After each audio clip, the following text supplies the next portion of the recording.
आइए अब आपको इस लेसन का सबसे टॉप मोस्ट क्वेश्चन या जो टॉपिक है उसके बारे में हम बताते हैं। Shock therapy.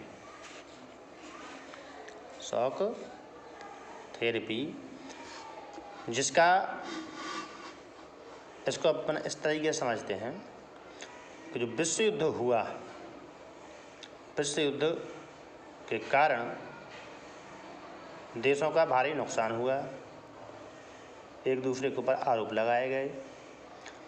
अब बारी थी इन आरोपों और जो झगड़े की जो स्थिति चल रही थी, ध्रुवीयता की जो स्थिति चल रही थी, देश एक दूसरे से रुष्ट हो गए थे, एक दूसरे के घोर विरोधी बन चुके थे, उनको किसी न किसी तरीके से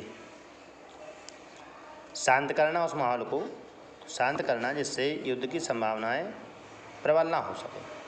तो ऐसी प्रणाली को अपनाया गया, उसे नाम दिया गया शॉक थेरेपी। शॉक थेरेपी का अर्थ था आघात पहुंचाकर उपचार करना। मतलब पहले जो नुकसान हुआ है या जो देशों के बीच में मनमुटाव हुआ है, लड़ाई झगड़े हुए हैं, उनके स्थान पर अब उपचारात्मक कार्रवाई करना। तो इसकी शुरुआत हुई जैसे ही साम्यवादी शासन का पतन हुआ, वहाँ से शॉक थेरेपी की प्रक्रिया शुरू की। 1990 में शॉक थेरेपी की प्रक्रिया को अपनाया गया। इसका उद्देश्य था सभी देशों में पूंजीवादी अर्थव्यवस्था और लोकतंत्र को पूर्ण रूप से अपना लेना।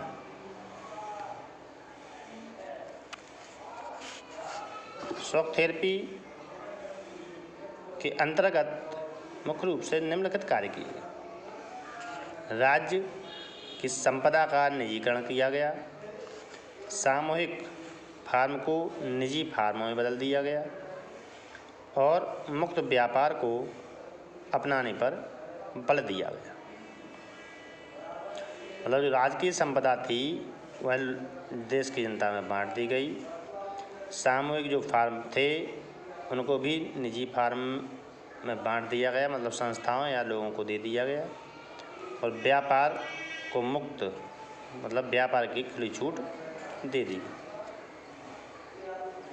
तो इस प्रक्रिया के बाद शॉक थेरेपी प्रक्रिया अपनाने के परिणाम क्या निकले, आइए उसको देखते हैं। शॉक थेरेपी के निम्नलिखित परिणाम हुए।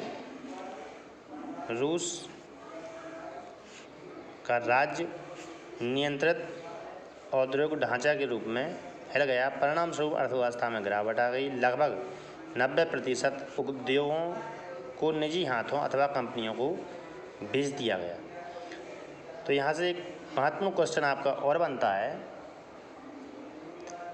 जैसे ही रूस का औद्योगिक ढांचा कमज़ोर हुआ, अर्थव्यवस्था में गिरावट आई, तो सरकार द्वारा 90% उद्योगों को निजी हाथों में बेच दिया गया। तो इस निजी हाथों में जो उद्योगों को बेचा गया, इसको नाम दिया गया गैराज सेल, जो इतिहास की घटनाओं में गैराज सेल के नाम से प्रसिद्ध है।